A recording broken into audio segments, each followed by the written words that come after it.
The following is a paid program. Please be advised that the voices and opinions you hear do not necessarily represent the views of KUNV Las Vegas, the University of Nevada, Las Vegas, or the Board of Regents of the Nevada System of Higher Education. Please note that while we will cover a multitude of topics, including many alleged health benefits, all information provided should be considered anecdotal and informational. Please consult with your physician before adding cannabis to your medical regimen. Cannabis is for adults 21 years of age and older. Also, paid sponsorships are not to be misconstrued as preferred or favored by the host. In any way, they are merely that, paid sponsorships.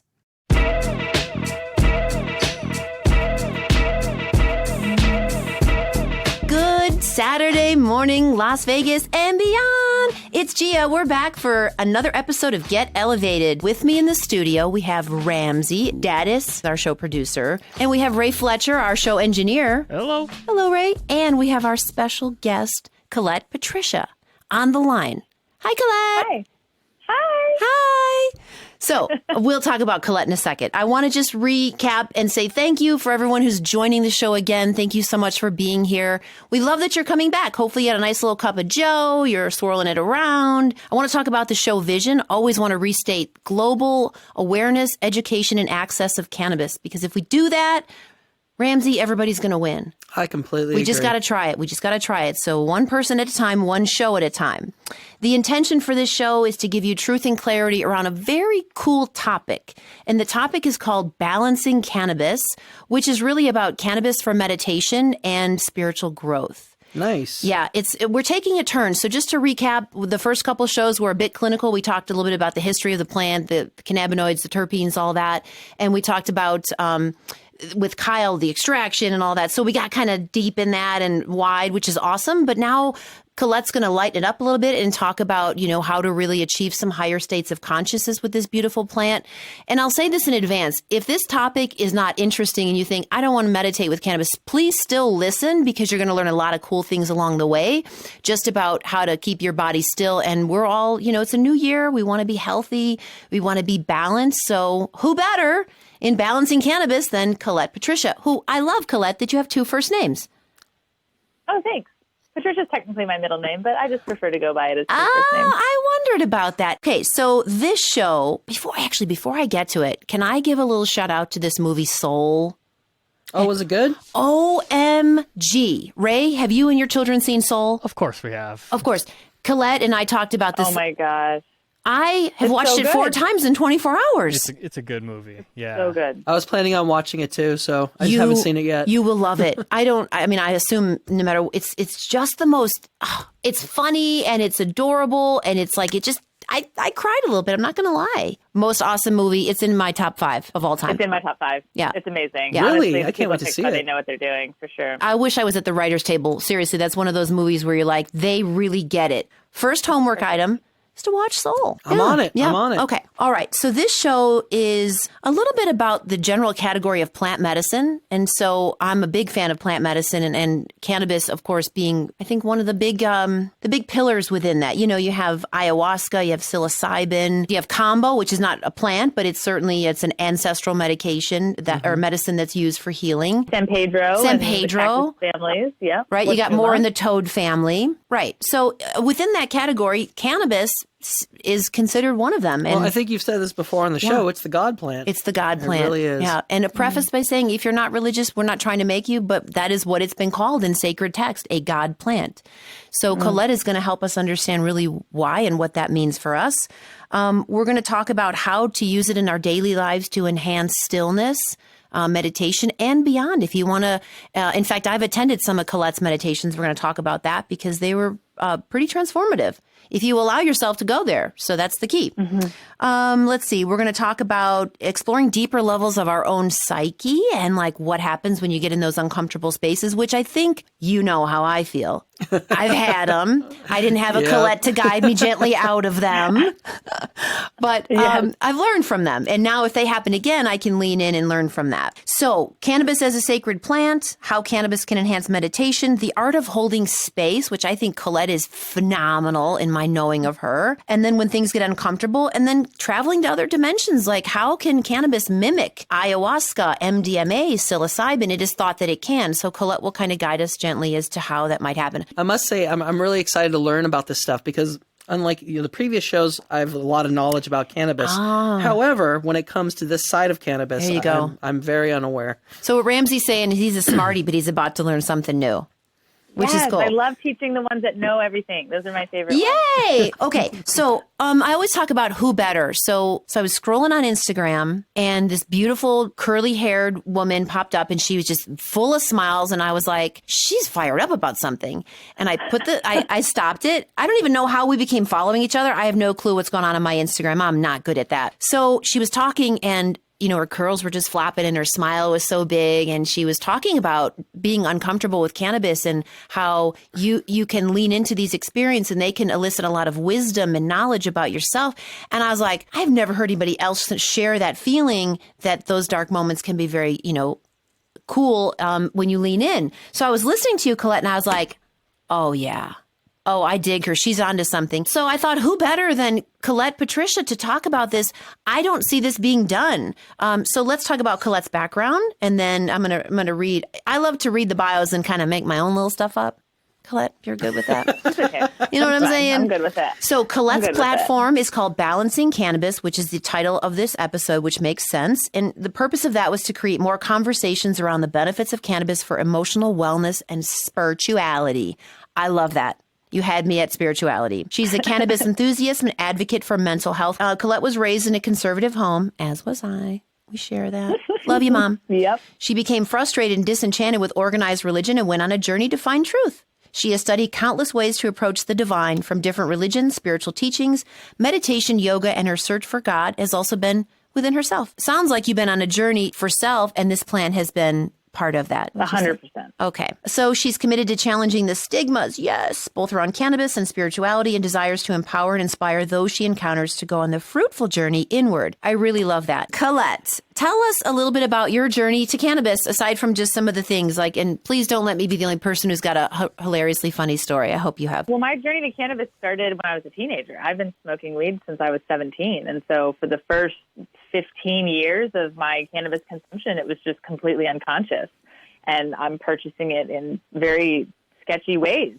Sure. There wasn't a legal access or ways for me to walk into a dispensary and get that kind of thing. As a lot of people, grew up on cannabis that way. So I was using it unconsciously, but at the same time, it also has been the only thing that's really helped me work through my own depression and really debilitating anxiety that I've had for most of my adult life, or if not all of my adult life. And so even looking back on my journey and looking back at the times when I was completely unaware and was unconscious in the way that I was consuming. And when I say that, I mean, I just was using it to disconnect and to numb out because what I felt was so strong and so aggressive that I just needed to disconnect from myself, really. And so, but even in those times, I recognized the way that this plant supported me and did help me through some of the darkest seasons of my life. So then I kind of got to the point that I was in my early 30s and I'm having pretty repeatable experiences of unpleasantness with cannabis that I got to the point that I was kind of like, well, maybe I've just outgrown it and maybe it's just not really for me anymore. And so I took a little bit of... Actually, a lot of people, I've heard more people say that than not, that if they smoked it really early and consistently, that at some point they're like, I just stopped working or I stopped responding or it started to make me anxious. It can have so many different effects on the human body. And the reasons why it would affect you in one way or the other it's infinite. So it's hard to pinpoint why it would be that way for one person.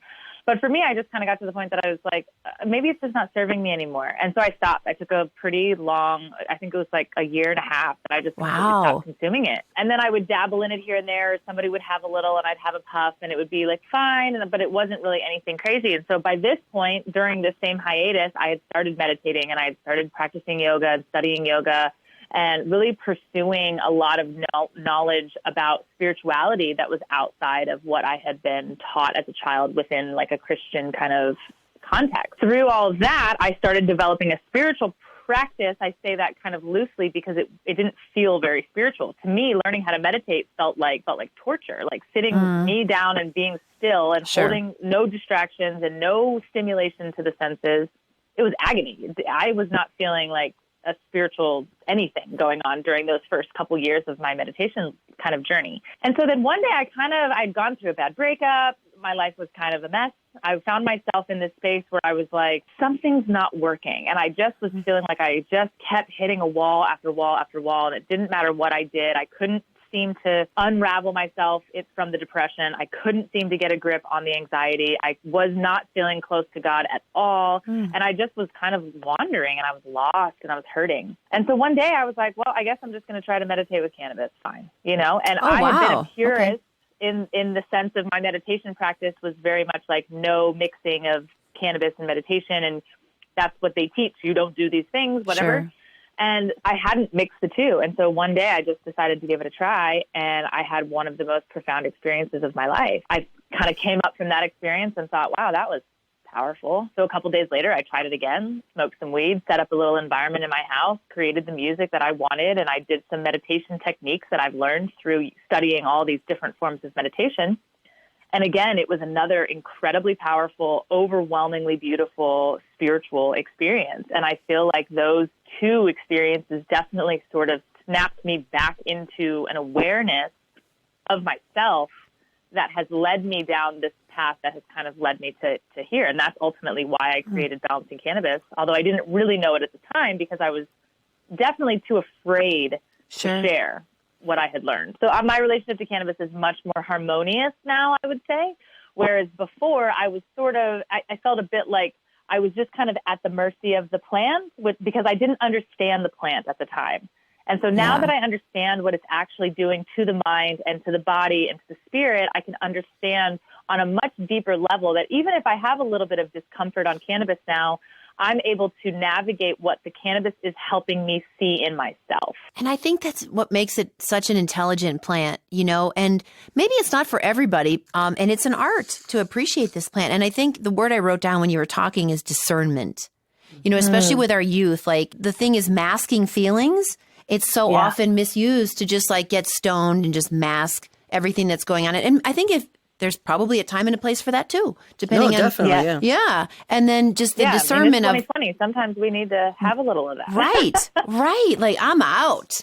And discernment is to know, like you said, is this going to serve me now? Or maybe not a good time. Like I was just going to say, it exasperates what's going on in your mind if you're already feeling a little bit overwhelmed or stressed. So this is why it's so tricky to say this is the product, the dosing, and the recommended way to consume for all people. There's no one size fits all because a small amount might just be the amount that you need to relax and to unwind, yet a tiny bit more than that amount might be the amount that's going to flip your brain into high gear and make you hyper aware or hyper connected to, I guess you could say, what's really going on with you. And if you're already in that state of stress or in that state of fear or in that state of anxiety, then it is likely that it can exacerbate it for you. And so this is where a knowing of yourself before you approach cannabis and any plant medicine, honestly, like you need to have knowing of yourself before you start to explore it in that way. But see, it all starts, the curation, like if anything says bliss or euphoria on it, Collette, I'm buying it.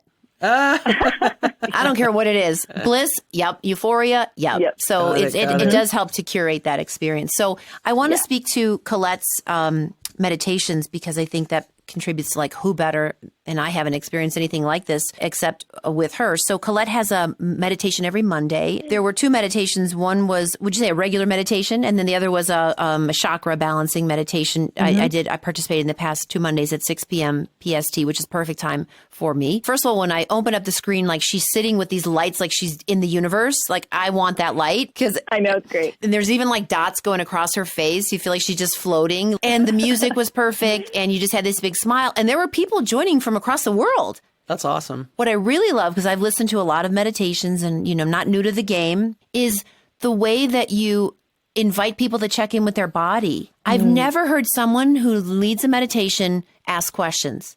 And Colette's got this like, so where do you feel it now? I was like, oh, okay. You know what I'm talking about. You've got that like, yes. So where is it now? So where do you feel it in your body? And it just makes you go, oh, you're not just going to tell me everything? I have to actually check in with my body. I really love that you ask those questions, those check-ins. That's what we need right now as a collective. Any way that brings you peace and inner joy and inner knowledge of self and an open heart. So I really enjoyed those, Collette. And thank you for putting yourself out there, because especially when you're doing something on Zoom, you're not reading the energy. You're not able to really check in with people. Most people have their screens off, and you do such an amazing job of just like, I'm going to do this anyway. It wouldn't matter what you can see or can't see. You really feel into it and you can tell. Thank you. Yeah, it's been really vulnerable for me to transition onto Zoom, and I was resistant for it for a long time because of exactly what you're describing. And it's like comedy. I wouldn't want to do comedy. I know that'd be tough. Yeah. It's really tough. So I commend you for putting yourself out there. And now you can be global because of Zoom. I know. So it's got so many benefits. Balancing Cannabis is international now. I love that. Just because of these. International. Now for a quick word from our sponsors. From the chief lobbyist of Matos Consulting, Jay is spearheading a new bill for consumption lounges. Jay is passionate about alternative places to consume cannabis, so our city and the Strip can remain family-friendly. Okay, so let's start with our first part of the show, cannabis as a sacred plant. What makes it a sacred plant? I think we make it a sacred plant if we choose to. We can decide what is sacred and what isn't. But for me, what I've come to understand about cannabis is that it has been used in sacred, spiritual, religious practices since basically the beginning of what we understand as documented time. Like, cannabis has co-evolved with humans for hundreds of thousands of years. And there is reference to herbs and medicinal plants in every single spiritual teaching that's been written in human history. And so for me, the sacredness of it is kind of what you bring to it. Because if you approach cannabis and you never choose to engage with it in a sacred way, then you may not ever have an actual experiential understanding of why and how cannabis is sacred. But when you set the intention to have an experience with cannabis, and when you regard it with respect and with reverence, and you look at it with potential that we still don't fully understand, then I think that you're opening yourself up to a lot more possibility to understand the plant as being sacred. If you choose to make it more of a sacred plant, you can do some really cool stuff with it. And that's basically, that's a really great position to take on it. We are what makes it sacred. Yeah, I really like that. And not only is it like I look at cannabis as being a very sacred plant, but I also look at cannabis as just like, oh, it's just like my bestie for the restie, and I keep it in my bag. And when I, am going to go to a concert or I'm going to have dinner or whatever, like, I want to smoke some weed and have fun. And so it's like, it's not that one person can only view it in one way. You can look at cannabis as medicine. You can look at cannabis as a recreational, joyful experience. And you can look at it like a sacred sacrament that you're using inside your practice. And the difference is, I smoked this weed before I go to this concert with my friends. I consume this edible before I go to bed to help me sleep or to help my pain. And then I create an environment and set the intention to have an experience with myself. And then that's what makes it sacred. I love that. Yeah, I agree completely. You're basically setting the intention for what you're doing next. And that makes a lot of sense for cannabis. And we've been talking the same thing, setting an intention for any use, even if it is just fun. I have to be mindful too, to make sure that in all of my stuff that I teach and talk about, that I'm not coming off as some like high horse, mightier than only use cannabis in a sacred practice, because that's definitely not my MO not at all. You know, it's like, I want to inspire people to explore the plant in a new way. I'm not trying to tell you that the way that you're experiencing it now is wrong or bad. We don't need anybody else in the world with a microphone or with a platform saying that anything that you're doing is wrong or bad. Like, enjoy cannabis in every single possible way that you can enjoy it, for fun, for sleep, for sex, for meditation, for anything that you need. It's here for us. It is an ally. It's a friend. And so learn all the many different beautiful ways that you can experience it. I love it. And this one just happens to be spiritual. Okay, let's talk about meditation. Let's talk maybe about the physiology of meditation pre-cannabis. I get really geeked out, especially in meditation, about learning about the science of what's actually physiologically happening in the body. Because, like you had mentioned in the bio that you read about me, I became disenfranchised with organized religion. And so although I had studied meditation through Buddhist practice and things of that nature, and I was learning a lot, but I still I wasn't ready to sign up for the spiritual teaching of meditation in any other form or fashion. And I wanted to know what was happening in the body because I'm just kind of a nerd. I'm a science nerd. So I kind of got geeked out over that. And so I actually really dove into this subject with Dr. Joe Dispenza. The way that he teaches, oh my gosh, he's brilliant. So the way that he teaches the science behind meditation and energy helped me understand on a physiological level what's actually going on in the body, not only while you're meditating, but then as I started meditating and exploring cannabis in this way, it gave me such a solid foundation to understand of what the cannabis is doing in the body to help facilitate meditative experiences and how it supports that. My meditation practice was agony at the beginning. Like, it was absolutely torture. It felt like somebody was punishing me. Oh. And so as I started to learn more about what was going on in the body and how to use the body to leverage the meditation, it became a lot easier to start to drop into meditative states. And so what you were saying before, when I'm guiding these meditations and I'm asking you, what do you feel in your body? Where do you feel the energy now? What do you feel? Ask your body, what do you feel? What do you feel? I'm basically teaching people how to meditate by using the body as the object of the meditation. For example, in some meditation practices, you might have a candle that's sitting in front of you, and you would soften your gaze and you would stare at the candle, and that candle becomes the point or the object of your meditation. And you're supposed to get so entranced by this little flame flickering in front of you that you lose connection to the thoughts, you lose connection to the body, and you become one with the candle, right? This is kind of the way that they explain or teach meditation. This is how I learned it initially when I did my yoga teacher training. So taking that same concept, instead of having a candle that's sitting on the desk in front of you, I'm just going to use the energy in my body and what I actually feel. And so when I sit still, I can feel the heart beating in my chest, and I can just focus all of my attention on the heart beating in my chest, and over time, the thoughts will sort of quiet. They're not going to go away. Your mind will always be active because you have a mind. You are a human. That's what it does, right? Unless you're a monk living in a cave, you will definitely always have thoughts running through Wait, they don't have minds? Wait, they don't have thoughts? I mean, they have thoughts, but when they're meditating, you know what I mean? They come off with the hair. Like complete thoughtless. I gotcha. Right, exactly. Yeah. They don't have hair. They don't have phones. And so it's like, and so then what do we do instead? Well, we focus on how we feel. And let the body start talking to you, because the body has wisdom.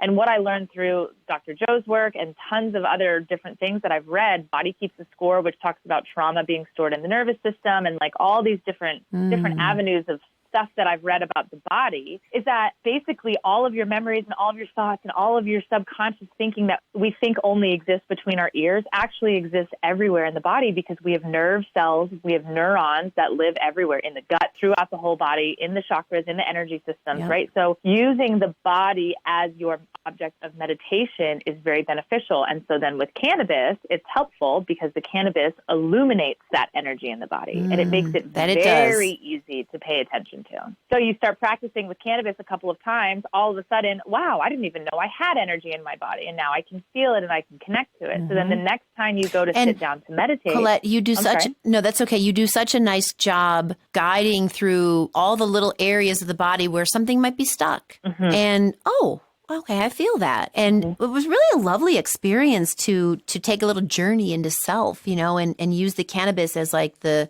tour guide, you know? Yeah, definitely. I look at it like it's like a torch.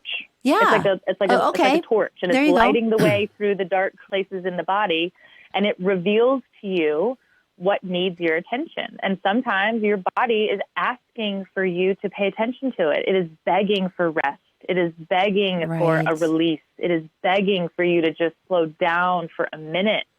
And so the cannabis meditation not only reveals it in the body, but it brings awareness in the mind. When I first started doing these meditations, I would just guide people and just say whatever I was feeling. So I'd be like, oh, it's really easy to feel the energy in the hands, because that's the easiest place to feel it. Yes. But for people that have literally never felt energy in their body, it feels a little crazy. And so it's like, I'm telling them, do you feel energy swirling around your palms like a hurricane? Do you feel it going up and down the fingertips? Can you feel it running up the wrists? And it's like, holy smokes, they feel like I'm cueing the energy in their body to move around and do these things, which I kind of am. So it's cool. It's you are. It's another fun thing. It's really awesome. Sometimes, like I tell people ahead of time before I do these meditations, the point of this meditation is just to allow yourself to have whatever experience you're going to have.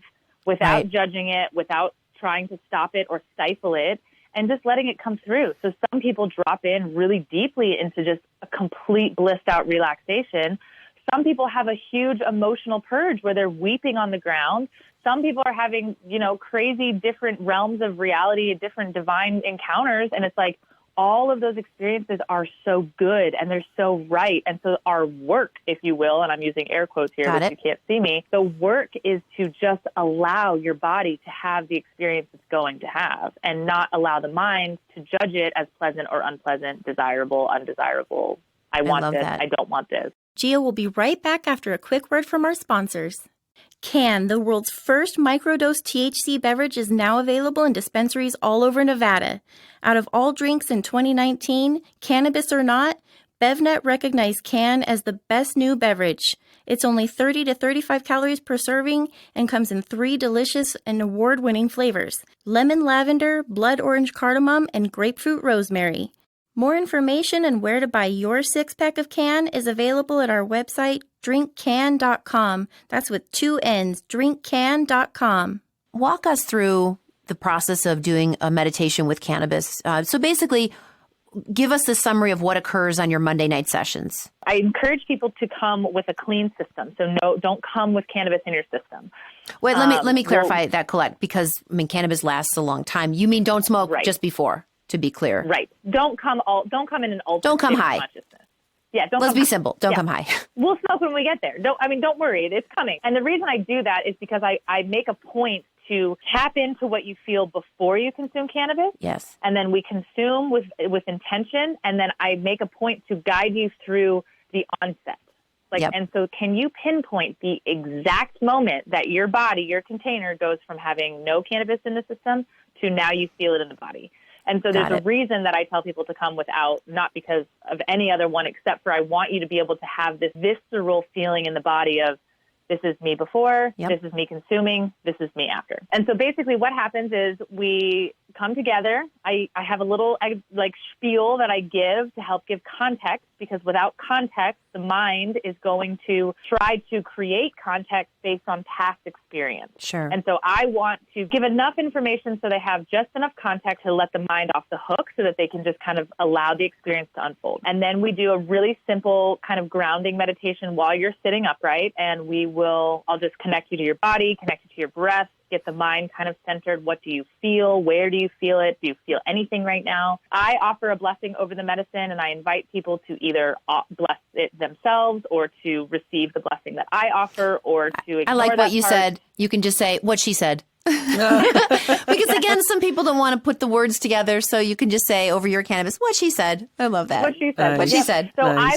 when I'm blessing the medicine that I'm holding in my hand, I'm also energetically blessing everybody that's in that space. Mm-hmm. But again, I'm not interested in projecting my ceremony or my practice on anybody else. I'm just sharing mine openly. And if any part of it feels in alignment to you, then I'm inviting you to adopt it, I should say, as your own. And then we consume together. And so we consume in your own space. Take notice of the moment that you feel the cannabis, the moment. Where's the first place in the body that you feel? Can I say, Collette, because I have to keep this a little light. First time I did it, I had a little dog walker that's the little mini pre-rolls, they're like 0.35. And I was like, well, how much? I don't know.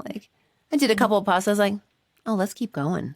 Let's keep going. It's because I'm just sitting here by myself doing what I want to do. Finished it up because that's going to leave a 0.35 just sitting there. So it's cute because there's no right or wrong on how much. There's no right or wrong. I was like, let's go to the moon at 6:00 on a Monday. Let's go. Let's go. My bags are packed. And the beautiful thing about that is that if you're an avid, a super experienced cannabis smoker and you smoke all the time, but you haven't done it in this way, then you can if you smoke the same amount that you always do, it will feel so much more intense because you're laying down. Yes. And if you're new to cannabis and you don't really consume that often, you're probably going to be a little hesitant anyways. But this practice, because it's so internal, you don't need as much to get to where you're going, you know. But if you take more, then you're going to go places. Right. So that's okay. Right. Fireworks. Yeah. Yes, exactly. So then I start to kind of guide the meditation while you're sitting up. So then at this point, I'm just going to connect you to the heartbeat. What do you feel in the body, and start to kind of make these connections. Then we lay down. And the reason I have people lay down is so that they can truly relax, because ultimately we're trying to get the body to be as relaxed as possible and as open as possible, even if the energy that you're feeling is powerful or feels overwhelming. Sometimes my whole body will like shimmy and shake and twitch and jiggle and all that. And so it's like the goal is to, even though that's happening, to try to keep the body relaxed. And Collette, for people who want more information about your Monday meditations, where can they find you? The easiest place is on Instagram at Balancing Cannabis. Instagram and then the website balancingcannabis.com. But really Instagram is where I'm putting most of my content. Well, I want to wrap this up. This is part 1 of Balancing Cannabis. And we will return for our second episode with Collette Patricia to finish all the things astral and beautiful and connecting with yourself, with your source through meditation next week. So for those of you who have joined us again and have enjoyed this, thank you so much for being here. New listeners, please come back. Bring the coffee, bring the smokes. Let's come back next Saturday. Love and gratitude, dear friends, for Ramsey for being here, for Collette, and for Ray. And as I always like to say, welcome to the future of cannabis. My name is Gia. I'll be your tour guide.